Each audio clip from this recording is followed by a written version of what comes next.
Live in relationship ಅಲ್ಲಿ recent development ಅಂತ ಅಂದ್ರೆ ನಮಗೆ ಉತ್ತರಾಖಂಡ್ ಸ್ಟೇಟ್ ಏನಿದೆ it becomes the first state. ಹಾಗೆ ನೋಡೋದಾದ್ರೆ ಗೋವಾ ಅಲ್ಲಿ ಆಲ್ರೆಡಿ ನಾವು UCC ಇದೆ. UCC is uniform civil code. Article 44 of constitution ನಮಗೆ ಇದನ್ನ ಎನೇಬಲ್ ಮಾಡುತ್ತೆ. ಯೂನಿಫಾರ್ಮ್ ಸಿವಿಲ್ ಕೋಡ್ ಯಾಕೆ ಇಂಪಾರ್ಟೆಂಟ್ ಅಂತಂದ್ರೆ ಈಗ ಹಿಂದೂ ಅಂತಂದಾಗ Hindu marriage act personal loss ಇದೆ ಅಂತ ಹೇಳಿದೆ. ಪರ್ಸನಲ್ ಲಾಸ್ ಸ್ಪೆಸಿಫಿಕ್ ರಿಲಿಜಿಯನ್ಗೆ ಅದು ಗವರ್ನ್ ಮಾಡುತ್ತೆ. ಹಿಂದೂ ಮುಸ್ಲಿಂ ಬೇರೆ, ಮುಸ್ಲಿಂ ಪರ್ಸನಲ್ ಲಾಸ್ ಇದೆ, ಪಾರ್ಸೀಸ್ ಈ ಥರ ಸ್ಪೆಸಿಫಿಕ್ ಪರ್ಸನಲ್ ಲಾಸ್ ಇದೆ.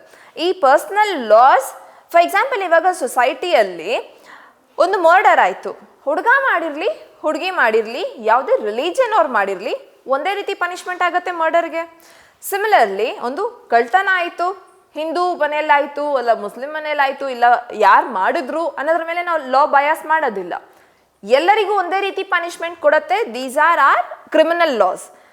ಸಿಮಿಲರ್ಲಿ ಯೂನಿಫಾರ್ಮ್ ಸಿವಿಲ್ ಕೋಡ್ ಏನು ಪ್ರಪೋಸ್ ಮಾಡುತ್ತೆ ದ್ಯಾಟ್ ಹಿಂದೂ ಮುಸ್ಲಿಂ ಕ್ರಿಶ್ಚಿಯನ್ ಅಂತ ಬೇರೆ ಬೇರೆ ಪರ್ಸನಲ್ ಲಾಸ್ ಯಾಕೆ, ಮದುವೆ ಅಂತ ಬಂದಾಗ ಎಲ್ಲರಿಗೂ ಒಂದೇ ರೀತಿ ರೈಟ್ಸ್ ಇರಲಿ, ಒಂದೇ ರೀತಿ ಲಾಸ್ ಇರಲಿ. ಅಡಾಪ್ಷನ್, ಡಿವೋರ್ಸ್, ಈಗ ಮುಸ್ಲಿಂ ಮ್ಯಾರೇಜಲ್ಲಿ ಆದರೆ ನೀವು 4 ಮದುವೆ ಆಗ್ಬೋದು, ಹಿಂದೂ ಆದರೆ ಒಂದೇ ಮದುವೆ ಆಗಬೇಕು. ಸೊ ನಮಗಿದು ಮೋಸ ಆಗ್ತಿದೆ ಅಂತನಾ? ಹಾಗಂತ ಅಲ್ಲ.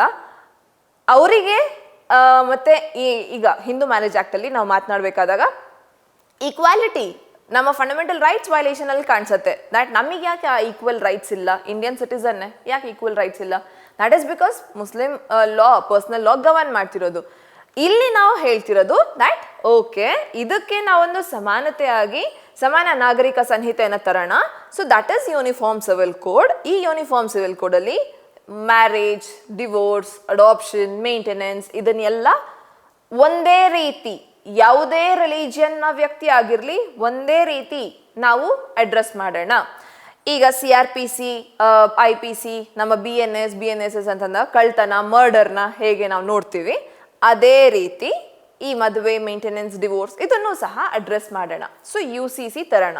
ಈಗ ಈ UCC ಉತ್ತರಾಖಂಡ್ ಫಸ್ಟ್ ಸ್ಟೇಟ್ ಆಗತ್ತೆ UCC ಬಿಲ್ಲನ್ನು ತಂದಿರೋದು. ಸೊ UCC ಆ್ಯಕ್ಟ್ ಆಗಿದೆ ಆ್ಯಂಡ್ UCC ಆ್ಯಕ್ಟಲ್ಲಿ ಅವರು ಲಿವ್ ಇನ್ ರಿಲೇಷನ್ಶಿಪ್, ಸೊ ಉತ್ತರಾಖಂಡಲ್ಲಿ ಸದ್ಯಕ್ಕೆ ಈಗ ಇನ್ನು ಸ್ಟಾರ್ಟ್ ಆಗಿರೋದು ಈ ಲಾಸ್ ಮ್ಯಾರೇಜ್ಗಾಗಲಿ ಡಿವೋರ್ಸ್ಗಾಗಲಿ ಎಲ್ಲದಕ್ಕೂ ಗವರ್ನ್ ಮಾಡುತ್ತೆ. ಬಟ್ ಇದು ಇನ್ನೊಂದು ನ್ಯೂಸ್ ಏನಕ್ಕೆ ಅಂದರೆ ಸಿನ್ಸ್ ನಾವು ಲಿವ್ ಇನ್ ರಿಲೇಷನ್ಶಿಪ್ ಮಾತನಾಡ್ತಿದ್ವಿ, ಉತ್ತರಾಖಂಡ್ ಫಸ್ಟ್ ಸ್ಟೇಟ್ ಆಗತ್ತೆ ಲಿವ್ ಇನ್ ರಿಲೇಷನ್ಶಿಪ್ನ ರೆಕಗ್ನೈಸ್ ಮಾಡ್ತಿದೆ.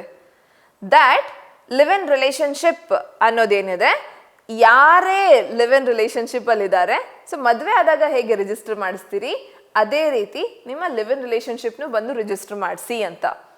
ಏನಕ್ಕೆ ಅಂತಂದರೆ ಸೇಮ್ ನೀವು ಆಗಲಿಲ್ಲ ಬೇರೆ ಸ್ಟೇಟಲ್ಲಿ ಇನ್ನು UCC ಇಲ್ಲ ಅಂದಿದ ತಕ್ಷಣ ಅವರ ರೈಟ್ಸ್ ವೈಲೇಟ್ ಆಯಿತು, ಇಲ್ಲಿ ರೆಕಗ್ನೈಸ್ ಆಯಿತು ಅಂತ ಅಲ್ಲ. We have the rights as spoken earlier. ಈ ಎಷ್ಟೇ ನಾವೇನು ಮಾತನಾಡಿದ್ವಿ ರೈಟ್ಸ್ ಅಲ್ಲೂ ರೈಸ್ ಆಗತ್ತೆ. ಬಟ್ ಇದೊಂದು ಇನ್ನಷ್ಟು ಫಾರ್ಮಲ್ ವೇ ಅಲ್ಲಿ ಹೋಗುತ್ತೆ. ದಟ್ ಸಿನ್ಸ್ ನೀವು ಬಂದು ರಿಜಿಸ್ಟರ್ ಮಾಡಿಸ್ಕೊಳ್ತೀರಿ ಲಿವ್ ಇನ್ ರಿಲೇಷನ್ಶಿಪ್ಪಲ್ಲಿ ಇರುವಂಥವ್ರು, ಆಗ ಆ ಹುಡುಗಿಗೆ ಏನಾದರೂ ಕಿರುಕುಳ ಆಯಿತು, ಟಾರ್ಚರ್ ಆಯಿತು, ನಮಗೆ ಕೇಸಸ್ ಇದೆ ಅಗೇನ್ ವೇಲುಸ್ವಾಮಿ ವರ್ಸಸ್ ಪಚ್ಚೆಎಂಎಲ್, ಇಲ್ಲಿ ನಾವು ಡೊಮೆಸ್ಟಿಕ್ ವೈಲೆನ್ಸ್ ಆಗಿದೆ ಅಥವಾ ಯಾವುದೇ ಒಂದು ಟಾರ್ಚರ್, ದೆನ್ ಅಗೇನ್ ಸೇಮ್ ಮದುವೆ ಆದಂಥವ್ರು ಹೇಗೆ ಟ್ರೀಟ್ ಮಾಡ್ತೀವೋ ಅದೇ ರೀತಿ ಇಲ್ಲೂ ಕನ್ಸಿಡರ್ ಮಾಡಬೇಕು ಅನ್ನೋದು. ಈಗ ಉತ್ತರಾಖಂಡಲ್ಲಿ ನಾವು ಅದನ್ನ ಫಾರ್ಮಲ್ ಆಗಿ ತೊಗೊಂಡಿದ್ದೀವಿ ದಟ್ ನೀವು ರಿಜಿಸ್ಟ್ರೇಷನ್ ಮಾಡಿಸ್ಬೇಕು ಲಿವ್ ಇನ್ ರಿಲೇಷನ್ಶಿಪ್ಪಲ್ಲಿ ಇದ್ದೀವಿ ಅಂತ. ಆ್ಯಂಡ್ ಆ ರಿಲೇಷನ್ಶಿಪ್ಪಲ್ಲಿ ಹುಡುಗಿಗೆ ಯಾವುದೇ ರೀತಿ ಅನ್ಯಾಯ ಆಗ್ತಿದೆ, ಡೊಮೆಸ್ಟಿಕ್ ವೈಲೆನ್ಸ್ ಅಥವಾ ಮಗು ಹುಟ್ಟಿದೆ, ದೆನ್ ಲೆಜಿಟಿಮೇಸಿ ಕೊಡಬೇಕು, ಆ ಹುಡುಗನೇ ತಂದೆ ಅಂತ ಹೇಳಬೇಕು, ಇದನ್ನ ಎಲ್ಲ ನಾವು ಹೆಲ್ಡ್ ಮಾಡ್ತೀವಿ.